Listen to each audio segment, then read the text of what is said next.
जय श्री राम मित्रों, आपका स्वागत है आपके YouTube चैनल सनातन भक्ति सागर पर। पिछले भाग अर्थात भाग 27 में हम लोग देख चुके थे कि राम और रावण के बीच घमासान युद्ध चल रहा है, जिसमें राम की सेनाओं ने, वानरों ने बहुत बुरी तरह से राक्षसों को परास्त किया और बहुत सारे राक्षस जब मारे जाते हैं तब रावण एक सभा बुलाता है और सभी मंत्रियों से पूछता है कि अब आगे क्या किया जाए। उसके बाद देखिए क्या होने वाला है। माल्यवंत अति जरठ निशाचर, रावण मातु पिता मंत्री बर, बोला बचन नीति अति पावन, सुनहु तात कछु मोर सिखावन। माल्यवंत नाम का एक अत्यंत बूढ़ा राक्षस था। वह रावण की माता की पिता अर्थात रावण का नाना भी था और श्रेष्ठ मंत्री था। वह अत्यंत पवित्र नीति और वचन बोलता है कि हे तात, मेरी भी कुछ बात सुनो। जब रावण ये बोलता है अपने मंत्रियों से कि अब क्या करना चाहिए, तो माल्यवंत नाम का एक अत्यंत बूढ़ा और समझदार और बहुत ही अच्छे दिल वाले रावण के जो नाना थे, उनका नाम माल्यवंत था, वो मंत्री दल में शामिल थे। वो बताते हैं कि रावण, मेरी भी कुछ बात को सुनो। अब देखिए वो क्या बात सुना रहे हैं। जब ते तुम सीता हरि आनी, असगुन हो ही न जाहि बखानी, वेद पुराण जासु जसु गायो, राम विमुख का हूँ न सुख पायो। वो बोलते हैं कि जब से सीता का हरण करके तुम लाए हो, तब से इतने अपशकुन हो रहे हैं जिनका वर्णन नहीं किया जा सकता है। वेद पुराण जिनका यश गान गाते हैं, श्री राम से विमुख होकर किसी ने सुख नहीं पाया।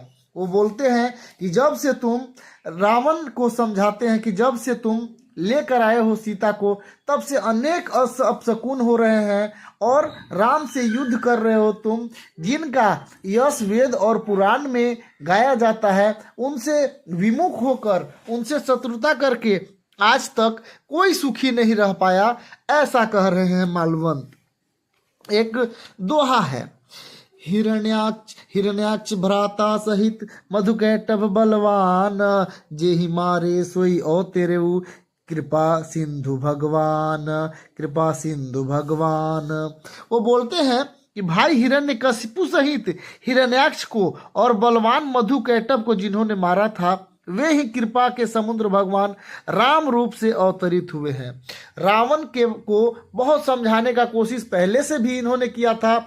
एक बार फिर कहते हैं कि देखो, दो राक्षस हुआ करते थे, एक हिरण्याक्ष और एक हिरण्यकशिपु। आप जानते हैं मैंने वीडियो भी बनाया है हिरण्याक्ष और हिरण्यकश्यप के ऊपर, आप देख सकते हैं।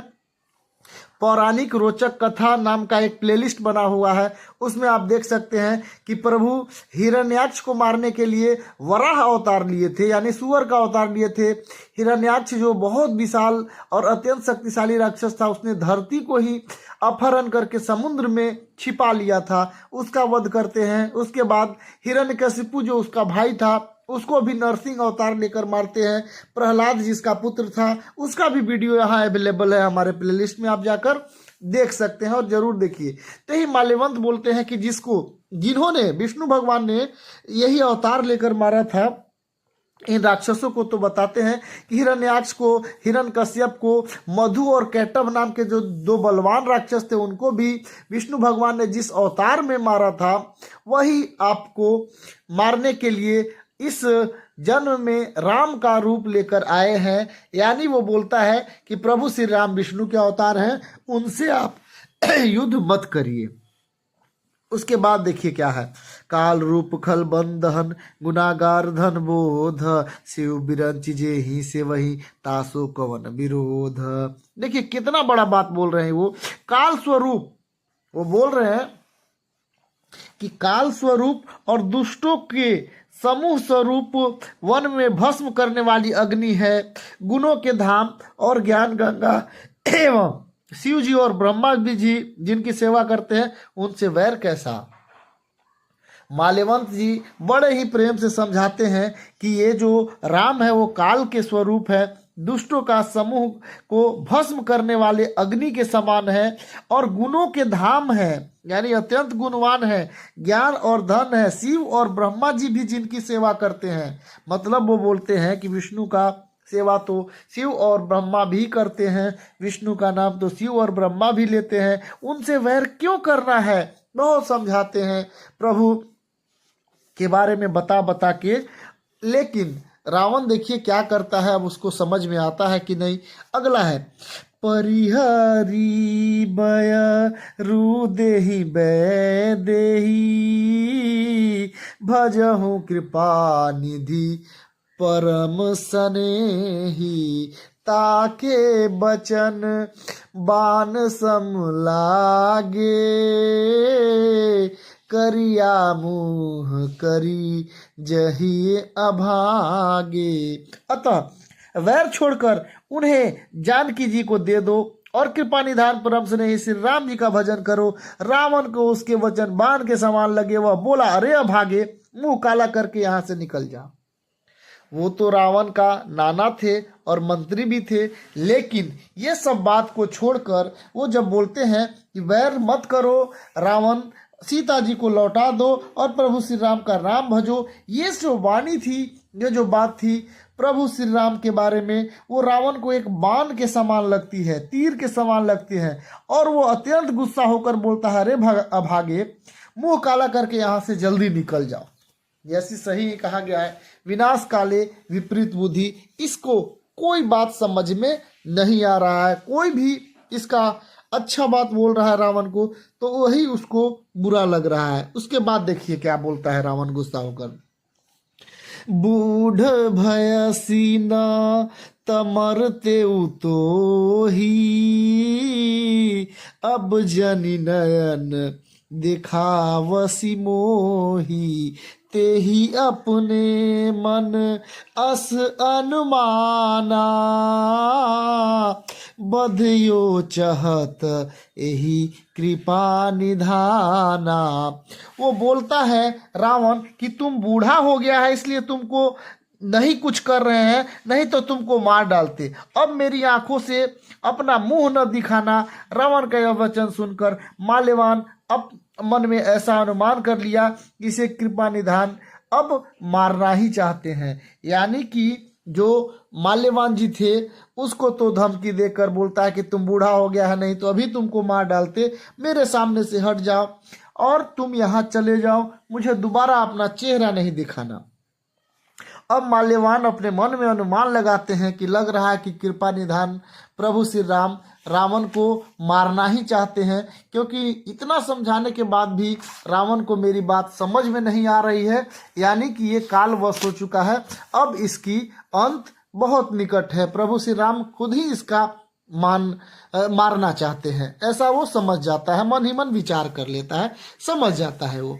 उसके बाद वो उठकर वहां से जाता है। देखिए अगला चौपाई है, सो उठी गयऊ कहत दुर्बादा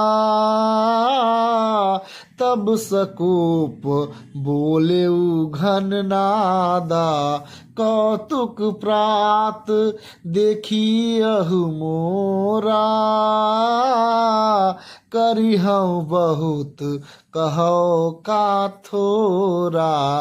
वह रावण को दुर्वचन कहता हुआ उठकर चला गया।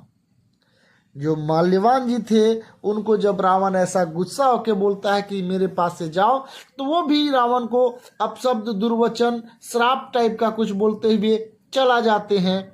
तब मेघनाथ क्रोध पूर्वक बोलता है, सवेरे मेरी करामात देखना, मैं बहुत कुछ करूंगा, थोड़ा क्या कहूँ, जो कुछ वर्णन करूंगा वह थोड़ा ही होगा। अर्थात रावण का जो पुत्र है मेघनाथ, वो अत्यंत क्रोधित होकर बोलता है कि अब देखना कल मैं क्या करके दिखाता हूँ, अपना शक्ति दिखाऊंगा, मैं ज्यादा क्या बोलूं। मतलब बोलता है बोलने से क्या फायदा, मैं कल करके दिखाऊंगा।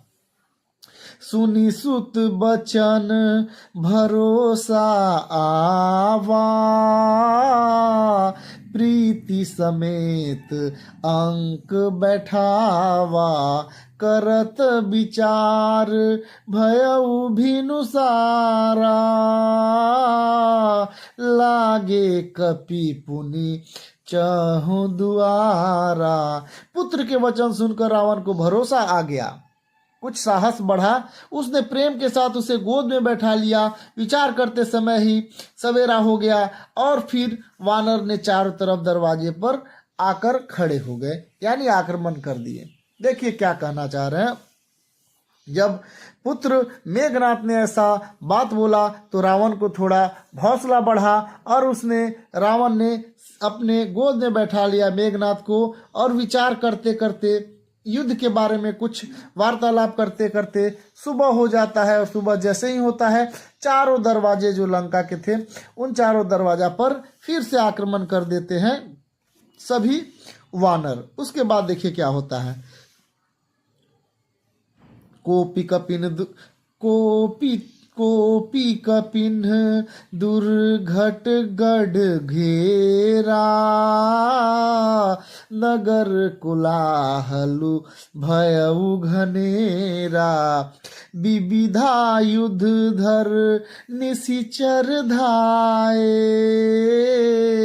गढ़ते पर्वत शिखर ढहाए। वानरों ने क्रोध करके दुर्गम किले को घेर लिया। नगर में बहुत ही कोलाहल और शोर मच गया।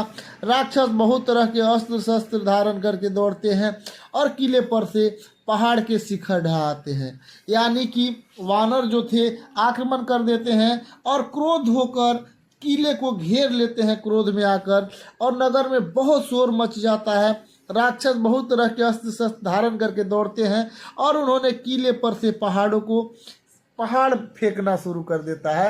यानी कि राक्षस भी आक्रमण कर रहे हैं और वानर भी आक्रमण कर रहे हैं और घमासान युद्ध छिड़ चुका है, क्योंकि राम और रावण के बीच युद्ध चल रहा है। अगले भाग में मिलते हैं, तब तक के लिए बहुत बहुत धन्यवाद। जय श्री राम।